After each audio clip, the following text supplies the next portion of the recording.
Hi friends, আমরা আগের ক্লাসে 1990 সালের আগ পর্যন্ত যতগুলো 5 ইয়ার্স প্ল্যান ছিল সেগুলোকে কমপ্লিট করে ফেলেছি, ইনক্লুডিং অ্যানুয়াল প্ল্যান।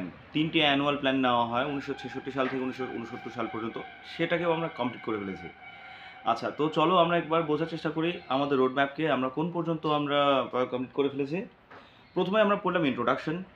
সেকেন্ড হচ্ছে কি ইন্ডিয়াতে প্ল্যানিং কমিশন বা প্ল্যানিং, ইকোনমিক প্ল্যানিংয়ের কীভাবে বিবর্তন হয়, উৎপত্তি হয়, সেটা দেখলাম। দুটো টপিক। 3 নম্বর টপিক হচ্ছে 1990 সালের আগ পর্যন্ত যতগুলো 5 ইয়ার্স প্ল্যান ছিল ততগুলোকে আমরা কমপ্লিট করা, মানে মানে প্রি 1991 1991 সালের আগ পর্যন্ত যতগুলো যেসব মানে অর্থনীতি, ভারতের অর্থনীতি যেমন ছিল, তার পরিকল্পনা কেমন ছিল, সেসব নিয়ে আমরা পড়াশোনা করে ফেলেছি। এবার চলো যে ফাইনালি বোঝার চেষ্টা করা যে 1900 মানে প্রথম 5 ইয়ার্স প্ল্যান থেকে 7 নম্বর 5 ইয়ার্স প্ল্যানের মধ্যে কি কি মিল দেখা যায়, হ্যাঁ, তার কি কি ক্রিটিসিজম আছে, হ্যাঁ, ওই লিমিটেশনস কি কি আছে, সীমাবদ্ধতা কি কি আছে, সেটাকে আমরা দেখব। তারপরে কি করে সাকসেসফুল করা হয়, যদি কোনো সীমাবদ্ধতা থাকে তবে সেটাকে কি সাকসেসফুল করা যায়। প্রথমে আসি আমরা ফার্স্ট 5 ইয়ার্স প্ল্যানে। সেখানে হ্যারোডোমার মডেলকে মানে কি গ্রহণ করে সেটাকে অ্যাপ্লাই করে অর্থনৈতিক ডেভেলপমেন্ট করার চেষ্টা করা হয়। তো স্টার্টিংয়ে কিছুটা সাকসেস বলাই যেতে পারে, ঠিক আছে, চলে, ভালো হয়েছে, একেবারে খারাপ নয়। তারপরে সেকেন্ডলি হচ্ছে যে নেহেরু মহালনবী ইকোনমিক প্ল্যানিং আসে, হ্যাঁ, সেটাও দেখলাম, হ্যাঁ, মোটামুটি চলে, ভালো। কি আর হচ্ছে এর পরবর্তীতে কুটির শিল্পকে অগ্রগতি, মানে শিল্পের অগ্রগতির জন্য মহাত্মা গান্ধীর সেই প্ল্যানিংও কিন্তু অবলম্বন করা হয়, ঠিক আছে। তারপরে কি কি বললাম আমি, একটা হচ্ছে হ্যারোডোমার মডেল, নেহেরু মহালনবিশ মডেল, তারপর গান্ধিয়ান স্ট্র্যাটেজি। এই 3টে স্ট্র্যাটেজিকে মানে গ্রহণ করা হয়। এবং কিন্তু তাতে কিছু কী কী লিমিটেশনস দেখতে পাই আমরা, যে কোনো একটা ইন্ডাস্ট্রিকে দাঁড় করানোর জন্য গভর্নমেন্টের কাছে অবশ্যই কিন্তু মানে গভর্নমেন্টের রেগুলেশনস ফলো করার জন্য তাদের কাছে লাইসেন্সের জন্য অ্যাপ্লিকেশন করতে হতো। সেই লাইসেন্স কিন্তু পাওয়া এতটা সহজ ছিল না, তার মানে যাই কিছু আমি করি না কেন সব কিছুর আমাকে পারমিশন নিতে হচ্ছে। লিবার্টি তো ছিলই না। লিবার্টি এর অর্থ যে আমি একটা নতুনভাবে চিন্তা ভাবনা করেছি, গভর্নমেন্ট রেগুলেশনস দিয়েছে, ঠিক আছে, আমি রেগুলেশনসকে মানছি, তবে নতুনত্ব আমি যখন আনতে যাব তখন আবার গভর্নমেন্টের কাছে পারমিশন নিতে হচ্ছে এক্সট্রাভাবে, আলাদা করে। তার জন্য একটা ডিলে হচ্ছে, ফরেন ইনভেস্টমেন্ট তো হচ্ছিলই না, কারেন্সি তো ইন্ডিয়ান কারেন্সির দাম বারবার কমেই যাচ্ছে, তার মানে কারেন্সিও স্টেবল নয়। এর কারণ হচ্ছে কি যে কারেন্সির ইন্টারন্যাশনালাইজেশনের পথে মানে অংশগ্রহণ করেনি। তার মানে কি, আমি যেসব কথাগুলো বললাম লক্ষ্য করবে, বেশিরভাগ কিন্তু আগের চ্যাপ্টারের কনসেপ্টকে আমি ইউজ করছি। এখন এরকমই হবে, যত তুমি তোমার নলেজ বৃদ্ধি পাবে তুমি তত বেশি ইমপ্লিমেন্ট করতে পারবে সেই সব চ্যাপ্টারে। তো আমি করছি। তো এইভাবে যে কোনো একটা পার্টিকুলার চ্যাপ্টার পড়লে যে মাল্টিপল চ্যাপ্টারকে ইউজ করে তুমি তোমার আনসার রাইটিংকে মডার্নাইজ করতে পারো বা অ্যাডভান্সড করতে পারো, ঠিক আছে। তো এটা একটা প্রবলেম রয়েই যায়। তো আমরা ফাইনালি এটাই বলতে পারি যে 1 থেকে 7ম পর্যন্ত যেসব মানে ইকোনমিক প্ল্যানিং আছে, 5 ইয়ার্স প্ল্যান আছে, তাদের সবগুলোতেই কিন্তু একটা কমন জিনিস দেখা যায়, সেটা লাইসেন্সিং। তার মানে লাইসেন্সের আছে দেখতে পাই। লিবার্টির অভাব দেখা যায়, গ্লোবালাইজেশন ছিলই না, কিন্তু সেখানে শেষের দিকে 6ষ্ঠ এবং 7ম যে 5 ইয়ার্স প্ল্যানে আছে, হয়তো এমনও হতে পারে যে সেটা একটা এক্সপেরিমেন্টালি যে প্রাইভেট কোম্পানিকে গভর্নমেন্ট প্রজেক্টের সঙ্গে ইনক্লুড করে একটা এক্সপেরিমেন্টাল দেখা যে হ্যাঁ এতে ইকোনমিক অবস্থা কেমন হয়। তো আমরা দেখেছি যে আগের ক্লাসেই 6ষ্ঠ এবং 7মে কিন্তু রেকর্ড ইকোনমিক ডেভেলপমেন্ট হয়, ঠিক আছে। তার মানে এক্সপেরিমেন্টটা কাজ করছে। এবার আসবে যে নতুন ধরনের চিন্তাধারা, মানে তার সঙ্গে সঙ্গে আমাদের পার্শ্ববর্তী দেশে কিন্তু চায়নাতে মানে মানে ইন্ডিয়ার আগেই প্রাইভেটাইজেশন অলরেডি স্টার্ট করে দিয়েছিল। প্রাইভেটাইজেশন স্টার্ট করা, ইন্ডাস্ট্রিয়াল ডেভেলপমেন্ট খুব একটা বেশি হয়নি তখনও চায়নাতে। ওরা গোটা ওয়ার্ল্ডে কিন্তু মানে ওদের চায়নার বিভিন্ন জায়গাতে মানে ট্যাক্স ফ্রি জোন করে দিয়েছিল, যে তাতে হিউজ পরিমাণের এই পৃথিবীর সবচেয়ে তাবড় তাবড় বড় কোম্পানিগুলো সেই চায়নাতে ঘাঁটি গেড়ে বসে প্রোডাকশনের জন্য। হ্যাঁ, আর সেখানকার চাইনিজ মানে কি লোকরা সেখানকার মানে সেই সব কোম্পানিতে চাকরি করে টেকনিক বুঝে টেকনোলজি বুঝে যায়, তখন হচ্ছে কি একটার পর একটা ইন্ডাস্ট্রি দাঁড় হতে থাকে। এইটা পার্শ্ববর্তী রাজ্যেই কিন্তু মানে রাষ্ট্রেই কিন্তু দেখা যায়।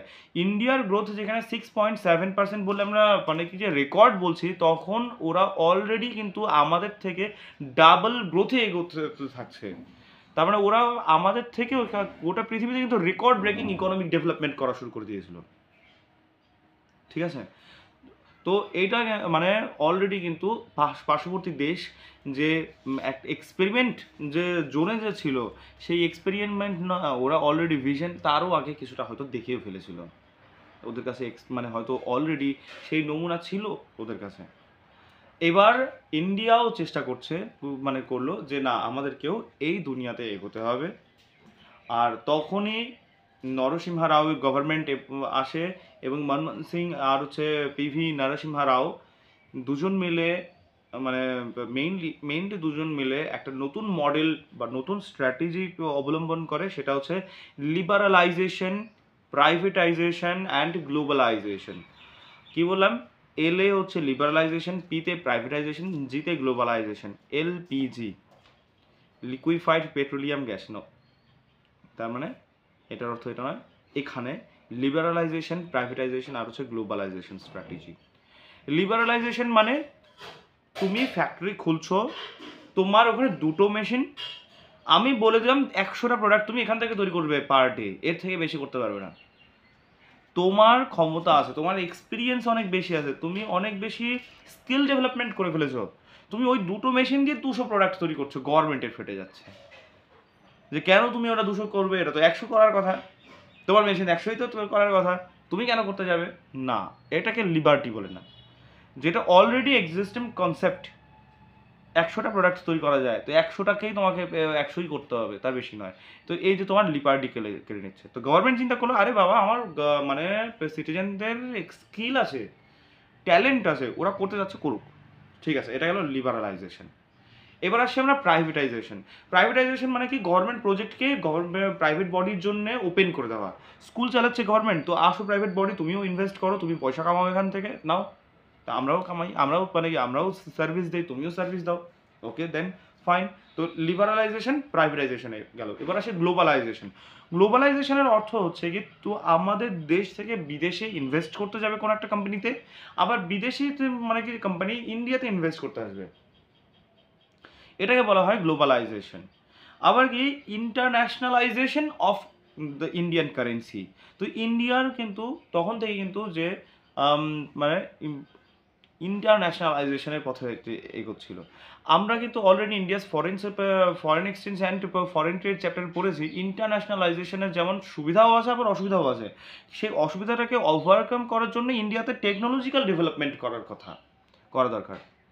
তার মানে কি আমরা লক্ষ্য করলাম, যখন ফ্রি ট্রেড জোন মানে ডিক্লেয়ার করে দিল চাইনিজ গভর্নমেন্ট, তার মানে কিন্তু অলরেডি ওদের কারেন্সির কিন্তু ইন্টারন্যাশনালাইজেশনটা স্টার্ট হয়ে গেছে। আমাদের কিন্তু তখনও হয়নি, কারণ কি আমরা যে একটা বাউন্ডারি রেখে দিয়েছিলাম মানে ব্যবসার ক্ষেত্রে। তার মানে ওরা অলরেডি মানে ওদের কাজগুলো এমন ছিল যে খুবই ভিশনারি কাজগুলো ছিল, যে ইন্টারন্যাশনালাইজেশন করা কারেন্সির। ওরা কারেন্সিকে ইন্টারন্যাশনালাইজেশন করেনি, অটোমেটিক হয়ে গেছে। এই হচ্ছে কি এটাই হচ্ছে কি অর্থনীতির মূল মানে কি মজা এটা, যে হ্যাঁ তুমি কোনো একটা জিনিসকে ভালো করে চিন্তা ভাবনা করতে পারছো, সেটাকে গভীরভাবে বুঝতে পারছো। হ্যাঁ, যাকে ভাল লাগে, আমার তো অবশ্যই ভাল লাগছে অর্থনীতিকে। যাকে তো এটাই হচ্ছে গ্লোবালাইজেশন। যে শুধু গ্লোবালাইজেশন মানে শুধুমাত্র ব্যবসার যে ওপেন করা তা নয়, সঙ্গে সঙ্গে কারেন্সিকেও ওপেন করে দেওয়া। তো 1991 সাল থেকে নরসিংহা গভর্নমেন্ট মানে কি প্রথম নিয়ে আসে যে liberalisation, privatisation and globalisation strategy. ঠিক আছে, এই ছিল খুব ভেরি ইম্পর্ট্যান্ট একটা স্ট্র্যাটেজি। ঠিক আছে, তো তো এবার চলো আমরা বোঝার চেষ্টা করি যে 8 নাম্বার প্ল্যানিং কমিশনে সেখানে কি বলা আছে। তো 8 নাম্বার মানে কি প্ল্যানিং কমিশন মানে 5 ইয়ার্স প্ল্যানে, সরি 8 নাম্বার প্ল্যানিং কমিশন বলবো না, যে 8 নাম্বার 5 ইয়ার্স প্ল্যানে বলা মানে কি এটার টেনিওর ছিল 1992 সাল থেকে 1997 সাল পর্যন্ত। টার্গেটেড গ্রোথ ছিল 5.6%, কিন্তু অ্যাকচুয়াল গ্রোথ হয় 6.8%। আমরা আগের যতগুলো রেকর্ড ইকোনমিক গ্রোথ দেখেছি তার সবগুলোকে ছাপিয়ে গেছে। তার মানে এটা এই মডেলটা কিন্তু যথেষ্ট সাকসেসফুল, মানে কি ভালোই। আরও বেশি প্রাইভেট, ওই সময় যদি আরও বেশি প্রাইভেটাইজেশন করা হতো তাহলে হয়তো বা আরও বেটার পরিস্থিতি হতো, মানে খুব ফাস্ট ইকোনমিক গ্রোথ দেখলেও দেখা যেতে পারতো। আচ্ছা, তো এখানে ইকোনমিক এগ্রিকালচারাল গ্রোথ হাই দেখা যায়, ম্যানুফ্যাকচারিং এবং অ্যালিড এক্সপোর্টকেও হাই দেখতে পাওয়া যায়, ঠিক আছে। আচ্ছা, এরপর আসি আমরা 9 নাম্বার ইকোনমি মানে কি যে 5 ইয়ার্স প্ল্যান, সেটা 1997 সাল থেকে 2002 সাল পর্যন্ত। এই সময়টাতেই আমরা জানি যে কি বলে একটা ওয়ার হয় ইন্ডিয়ার সাথে পাকিস্তানের, সেটা হচ্ছে কার্গিল ওয়ার। তো এই কার্গিল ওয়ারের কারণে যে ইকোনমিক গ্রোথ টার্গেট গ্রোথ ছিল 6.5%, আর সেটা বাস্তবে দেখা যায় 5.35%, ঠিক আছে। তো এই ক্লাসটা এখানেই মানে শেষ হচ্ছে। নেক্সট ক্লাসে আমরা এই 5 ইয়ার্স প্ল্যান টপিকটাকে শেষ করব, এরপর আমরা নীতি আয়োগ শুরু করে দেবো, ঠিক আছে। সঙ্গে থেকো, অল দ্য বেস্ট, বাই।